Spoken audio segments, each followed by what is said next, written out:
How do I fit salah around my calls? How do I fit Quran around my schedule? How do I find time for my classes? How do I find time to seek knowledge? Guys, we're asking ourselves these questions backwards because business has no natural endpoint. There's always, guys, I can tell you after running a business, for how many years, after how many clients, guys, the work on the business never stops because we know there's always going to be a constraint, right?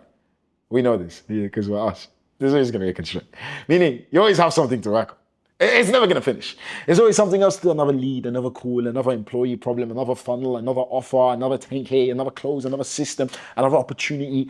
Guys, if you give the dunya every hour it asks from you, it's going to take every hour you have. So if you don't naturally have boundaries, this is what I realized. Guys, business keeps it's like this monster, just hum. I just noticed it just doesn't stop. It takes more and more of your life and more of your life. So until you choose, you know what? No more. You don't get any more. This is the boundaries, right? And this is one of the biggest changes that I made, guys. Of course, it's just the first, and we do it with all you guys. First thing, put salah in your calendar, right? Everything goes around your salah. Fundamentally, if this is the first thing you're going to be asked in the day of Yawm al-Qiyamah, it should get maximum precedence. Very hard to do. I'll give you also the things that helped me implement it as well. I realized I needed to protect the beginning and the end of my day. All right, and I stole this from Ibn al-Jawzi. He says, give the end and give the two ends, all right, the taraf of your days to Allah Azza wa Jal. Right, so I do not want my first interaction to be Slack or WhatsApp or email or revenue or problems or employees or clients or social media. I want to be able to establish my relationship, my most focused time. Guys, you know what the kuffar tell you? As soon as you wake up in bed, jump in the business, 5 a.m. Your 4 most focused hours, give it to the business. Yeah, you're a Muslim. Give that to Allah first, right? Because that's when your mind is most clearest, right? Guys, the ibadah you can do at that time is so much better. And I'm not saying, by the way, don't work on the business in the morning. I still do my deep work in the session in the morning. But I'm saying, can we not just delay it till after shuruq, right? Can we just in between fajr and just shuruq and sunrise, just give it all to Allah Azza wa Jal first? That we start, guys, imagine as well the barakah that will come in your life. You started your day in ta'ah, with obedience of Allah Azza wa Jal, in worship and ibadah. This shaitan was a big problem, right? Because no matter how much I try to avoid it, we need a phone, right? Sometimes you need a map to go to the masjid, or you need something, or you need to check adhkar on your phone, and that's how it sneaks in all the notifications. And then it took my mind again. I'd noticed, I just seen one notification, my team said they need this thing, or there's this client who's causing this XYZ issue or something. And then what does that do now? When I'm in Fajr, what happens? Zero khushu. I'm thinking about the problem. So what did I do? This was my solution. All right. I got a blank phone and I leave it blank for a reason. All right. There is WhatsApp on it, I'll confess, but there's only 2 numbers on it. That is me and my EA. It used to be just me, but I had to text myself some notes. But it's me and my EA. Okay. And she only texts me if there's an absolute emergency, because everything gets blocked off this phone at 9:30, right? But it's not for problems, by the way, or fires. It's like in case she needs to order something or I need something after my phone gets blocked. Does that make sense? It's not for fire. She knows, don't come to me with fire, right? But the point is, guys, when I did this, yes, sometimes you're going to need that card on your phone or you want to read Quran on your phone, but this separates it. So this phone is basically useless. It only works between the hours of 9 a.m. and 9 p.m. After those hours, it shuts off. It's basically used. And this is where all the mashakil and all the headache is.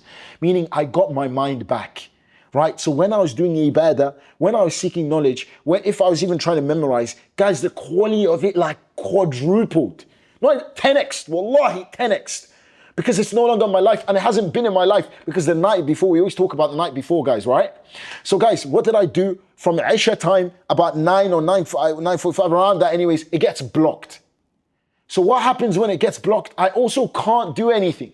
So the last part of my day, you read a mas'ala, or you read a book, or you read something to calm you down, or you just do istighfar or something, but it gives your brain space to think again.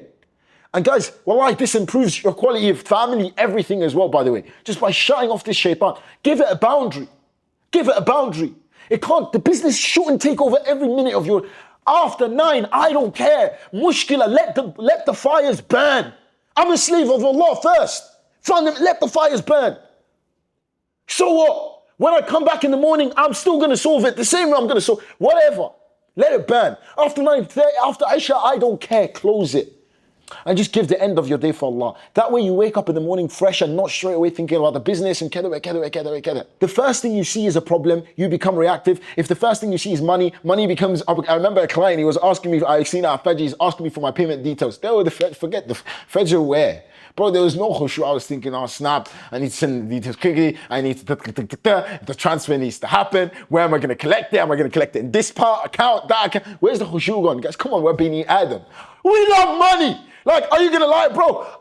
Guys, I'm telling you, I've made 100K. I want 100 more. Oh, when are we going to stop capping? Like, it's never going to stop. If you don't place the boundaries, it's never like, guys, a lot of people think, wallahi, qasam billah, once I reach that 100K, it's cap. I'm telling you now, it's cap. It's never going to stop. If you don't create the boundaries, it just takes more and more. Guys, we free up clients' time, right? And it's funny because I was the same, right? You free up the time. It's not like that time goes to ibadah all of a sudden.